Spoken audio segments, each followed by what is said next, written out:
Et salut, je vous retrouve aujourd'hui pour une nouvelle vidéo. Alors je vous retrouve ici aujourd'hui pour vous parler de la saga Divergente. Alors oui, là vous vous dites, elle est sérieuse, elle arrive mais 100 ans après tout le monde quoi. Et moi je vous dirais, ben oui en fait. Alors Divergente, je vais vous parler surtout des livres donc écrits par Véronique Carros et qui sont pour moi publiés aux éditions Nathan. Divergente, personnellement, je l'ai connu en tant que film. Quand le premier film est sorti, c'était la folie Hunger Games. Le labyrinthe allait sortir, c'était vraiment la folie dystopie en fait. Et j'ai vu le premier film que j'ai bien sûr adoré. Et je me suis dit, mais lisons les livres. Là, vous vous dites, mais pourquoi est-ce qu'elle les a lus que maintenant? Et moi, je vais vous dire, tout simplement en fait, parce que quand on m'a acheté, je les ai eu pour mon anniversaire, donc il y a 5 ans d'ailleurs. J'ai eu les 3 tomes en même temps, j'étais trop heureuse et je crois que je les avais mis sur Facebook ou sur Snap ou je sais plus qu'est-ce que j'utilisais mais je les avais mis en photo et là quelqu'un dans les commentaires qui me répond: oh, à la fin du 3e tome. Et moi j'étais là en mode non, non, vous pouvez pas me faire ça, s'il vous plaît, non. Et si. Donc voilà pourquoi je n'ai jamais lu la saga Divergente avant maintenant. Je n'étais pas prête émotionnellement à ça. Il faut savoir qu'entre temps j'ai vu le 2e film, donc Insurgente. Le 2e film m'a pas botté. Comment dire que je l'ai trouvé très bof bof. Et là vous vous dites, elle nous parle de Divergente, même pas elle fait un résumé, pour qui est-ce prend celle-là? Et moi je vais vous dire, je pensais pas avoir à le résumer, ça va. En fait c'est Triss, enfin Béatrice plutôt, Prior, qui va passer des tests pour savoir dans quelle faction elle devrait être plus tard. Parce qu'elle vit dans un monde où il n'y a que des factions en fait. Et elle se retrouve divergente, c'est-à-dire qu'elle peut appartenir à plusieurs factions. Et sauf que c'est un secret qu'elle doit porter, qu'elle doit cacher, parce que être divergent c'est pas génial. Pourquoi allez-vous me dire? Parce qu'on vous tue. Mais si vous lisez le tome 3, vous découvrirez tout.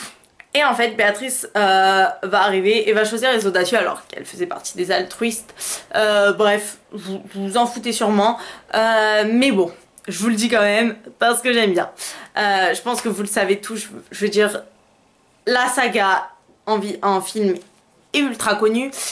Les livres sont ultra connus, donc vous connaissez forcément. Et moi, je suis là pour vous donner mon avis.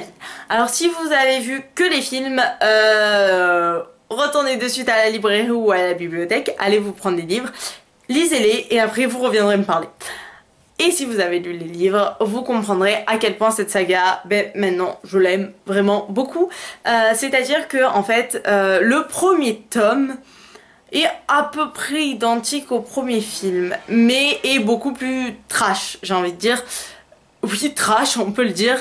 C'est-à-dire que le premier film, on peut le mettre limite entre les mains de tout le monde, alors que le premier tome, il y a certains passages que je ne mettrai pas entre les mains d'un enfant. Vous allez me dire, Brenda, c'est de la dystopie, c'est du young adult. C'est logique que tu ne mettes pas ça entre les mains d'un enfant. Oui, mais bon, d'accord, chacun fait ce qu'il veut. En fait, dans cette saga, si un personnage meurt, je vais quand même avoir un pincement au cœur, même s'il est méchant dans l'histoire, ce qui est assez bizarre. Mais bon, on tient à dire que tout ce que Tobias et Triss, c'est quand même nos préférés, même si Triss a fait des trucs méchants. Voilà, Tobias aussi, mais c'est pas grave! Alors, parlons-en. Dans les films, c'est un peu romance too much. Entre Triss et Tobias, c'est limite concentré sur ça. Et dans les livres, pas du tout. Et leur romance, je l'adore, je la kiffe, elle est trop mignonne. Voilà, voilà. Par contre, Triss, elle est un peu insupportable des fois. Je sais pas vous, comment vous la trouvez, mais honnêtement, je vous le dis, des fois, elle me saoulait. En fait, je suis là, surtout pour vous parler de la saga, parce que je viens de finir le tome 3 et que j'ai le cœur brisé à jamais. Bien sûr, je savais déjà la fin du tome 3, mais bon, j'ai quand même le cœur brisé à jamais. Et je me suis rendu compte que cette saga portait quand même une grande place dans mon cœur, que ce monde était très attachant, qui regorgeait de mystères, que tout le monde pouvait découvrir tout le temps et que du coup il fallait foncer pour les découvrir. Une chose à dire, foncez-y parce que cette saga elle est géniale, vous allez découvrir des personnages géniaux, vous allez aussi découvrir un monde qui fait penser de base à une dystopie des plus logiques, des plus simples et pas très complexes, qui va en fait se retrouver dans un truc, tu vas être en mode waouh, et puis après à la fin tu vas être là en mode oui non mais en fait parce que malheureusement, je dois vous le dire, j'ai trouvé une petite ressemblance avec le labyrinthe et c'est ce qui rendait ça, waouh. Je veux dire, c'est pas une saga où oh le pauvre, le méchant, oh le pauvre, le gentil, non, tout le monde est confondu. Et en fait, ça suit vraiment la psychologie des gens, la psychologie du monde et surtout la psychologie et le raisonnement de l'homme à faire la guerre et de l'homme à vouloir dominer d'autres personnes, à vouloir se sentir plus fort. Je pense que ce livre est quand même, enfin surtout pour le tome 3, un petit... je ne sais pas trop comment dire ça, une petite revisitation de la Seconde Guerre mondiale. C'est-à-dire que dans le tome 3, vous avez découvert des personnages qui se pensent supérieurs à d'autres parce qu'ils ont l'ADN pur. Sincèrement, ça m'a fait grandement penser au sang pur dans Harry Potter, qui sont eux-mêmes inspirés des nazis qui se pensaient plus forts parce qu'ils étaient blonds aux yeux bleus et que donc ça c'était la race pure, les autres c'était une race inférieure, que les personnes devaient être fortes, belles, intelligentes, que les autres, ceux qui n'étaient pas beaux à leurs yeux, c'était la race inférieure. Sincèrement, c'est le ressentiment que j'en ai eu, c'est un ressentiment qui m'a laissé assez perplexe parce que sur le coup j'ai cru qu'ils avaient raison. Voilà, je dois le dire. Après, je me suis rendu compte que non, ils étaient pas très gentils, ceux-là aussi. Non, ce monde est vraiment génial, les personnages sont géniaux. Foncez-y, allez-y.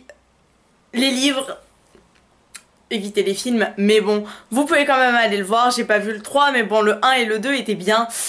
Le 3, je crois qu'il est moyen, mais bon, ce n'est pas grave, j'ai envie de vous dire. Tant que...